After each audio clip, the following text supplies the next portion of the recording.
Isso mesmo, Luiz. E a gente ainda não tem previsão aí quando que toda a população será vacinada. Então, as nossas medidas, né, é se responsabilizar e respeitar as medidas que foram decretadas pelo governo. Luiz, a gente já pode começar aqui para atualizar os dados da Covid-19? Vamos começar. Tá. Como você disse aí, nas últimas 24 horas, Mato Grosso registrou 40 óbitos, é considerado um número muito alto, porque são 40 pessoas, são 40 famílias que estão de luto nesta quinta-feira. Até ontem, esse boletim foi divulgado às 17 horas de ontem, então possivelmente esse número pode ter aumentado. E como consequência dessas festas, desse evento, por exemplo, ontem, Luiz, uma festa, daqui a 14 dias pode ser que quem estava naquela festa já vai ser mais uma vítima ou mais pessoas diagnosticadas com a Covid. O número de novas pessoas com Covid-19 também foi alto, foram quase 2.000 novas confirmações.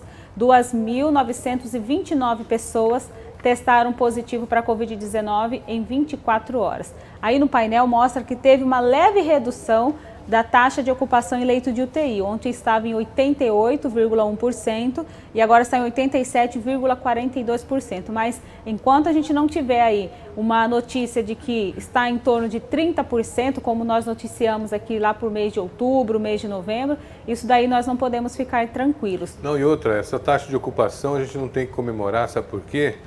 Não significa que ontem estávamos com 88%, hoje está com 87%, que alguém saiu da UTI, que se curou. Pode ser alguém que morreu. Isso como mesmo. É o caso do Renan. O Renan estava na UTI, deixou a UTI, morto. Infelizmente.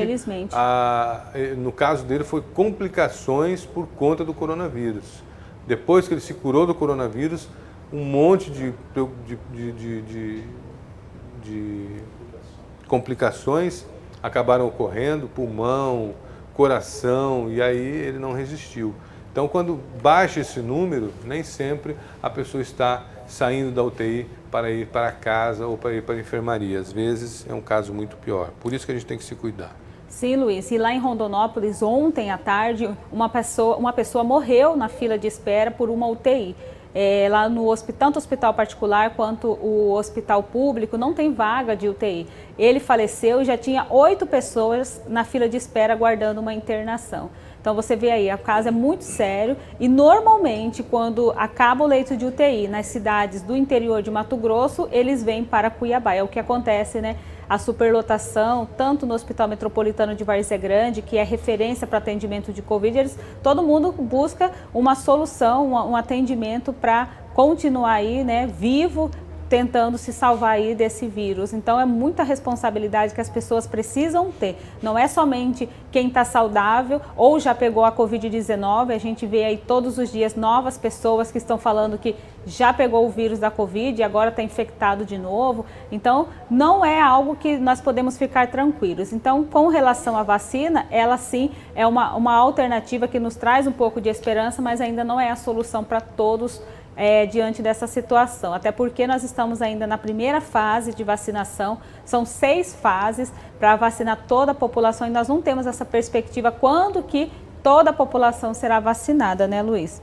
E por conta do aumento de casos de Covid-19, a Prefeitura de Cuiabá ela também divulgou um decreto que proíbe a locação de espaços para esporte e lazer, como o campo de futebol, né, quadra society, são empresas que alugam esses locais para as pessoas jogarem bola, enfim, praticar atividade física. Então, durante 15 dias, dentro do decreto da Prefeitura de Cuiabá, que determinou o toque de recolher, também está suspensa essa locação desses estabelecimentos.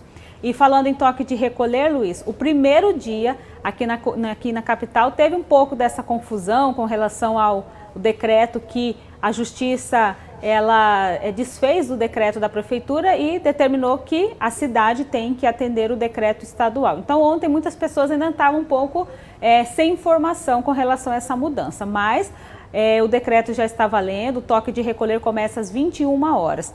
Essa imagem é da Polícia Militar de Mato Grosso, algumas pessoas que enviaram como que estavam as ruas da capital ontem à noite. Mesmo depois das 20 horas, porque o comércio ele tem que fechar às 19 horas. Depois das 20 horas ainda tinha distribuidora de bebida aberta, com pessoas consumindo no local, tinha bares funcionando, com clientes bebendo. E esse caso aí que nós falamos no começo do programa, que a Polícia Militar atendeu um show de pagode no estabelecimento comercial na Orla do Porto, já era depois das 20 horas. Então, né, a gente precisa, muitas pessoas não concordaram com o decreto do governo do estado, mas se foi decretado também tem que lembrar que tem essa questão da lei que agora permite a multa, né, Luiz? Então a questão não é nem multar, a questão é que as pessoas têm que ter essa responsabilidade, ter esse olhar aí, não só para si, mas também para o próximo. Luiz, agora mudando de assunto um pouco com relação a essa questão da Covid-19, a Secretaria de Cultura aqui do município de Cuiabá está com inscrições abertas para um projeto que tem como público-alvo mulheres negras empreendedoras. Esse projeto, a pessoa para poder participar, ela pode acessar o site da Prefeitura de Cuiabá.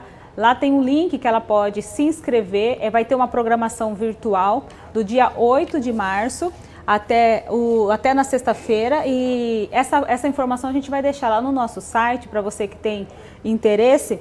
E esse projeto ele vai até o dia 13 de março, todos os dias 19 horas, e vai ser de maneira virtual. O público-alvo são mulheres negras empreendedoras e que tem algum comércio, alguma administração que foi afetada durante a pandemia.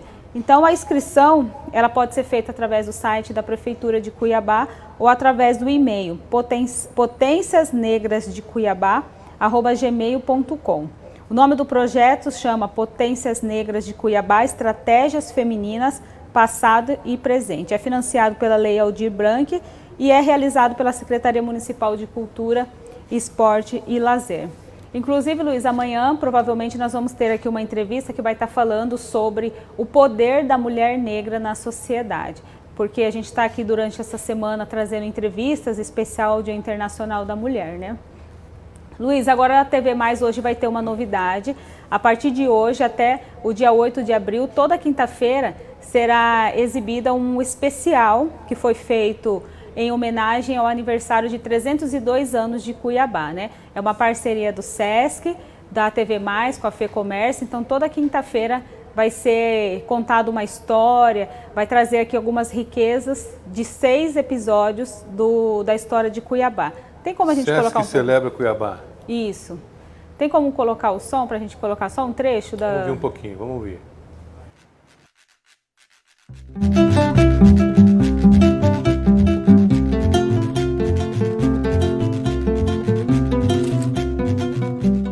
Todos nós somos chegantes em Cuiabá.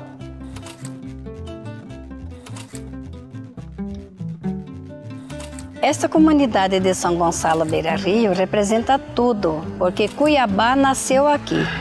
Aqui que surgiu Cuiabá. Cuiabá e a população ela tem uma relação muito forte, inclusive com o rio Cuiabá. O Porto era o grande bairro de chegada, porque a nossa comunicação de transporte era feita por rio. Então, até os anos 50, o centro, vamos dizer, a alma de Cuiabá chegava e passava pelo Porto. Então, as pessoas queriam saber quem tinha chegado, o Porto era a grande porta de entrada.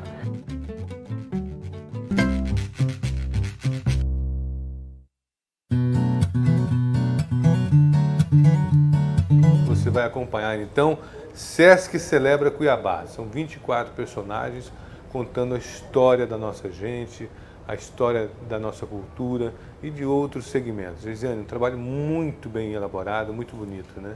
Muito lindo, Luiz, ver essa história, porque eles contaram muita história, principalmente depois desse período da pandemia. Então, Cuiabá ainda tem muita coisa bonita para ser mostrada. E hoje, Luiz, o primeiro episódio vai contar aí a trajetória, aí, como foi o crescimento da cidade, a história da cidade de Cuiabá. E lembrando que é às 21 horas depois do Jornal da Cultura. Por hoje é isso, Luiz. Do Arsenal, né? Isso, Arsenal e... Arsenal e Comércio. Arsenal e Comércio. Arsenal e Comércio. Depois do Arsenal e Comércio na sequência. Bacana demais. Geisiane, era isso? Era isso, Luiz. Qualquer novidade, eu chamo você aqui. Só antes de você ir. Então está valendo o... Decreto estadual. Decreto estadual. O decreto estadual que determina o fechamento das atividades econômicas 19. às 19 e o toque de recolher a partir das 21 horas, das 21 até às 5 horas da manhã. Olha, ontem eu saí de casa umas 19 horas, não era 19 ainda, mas era pertinho, próximo das 19.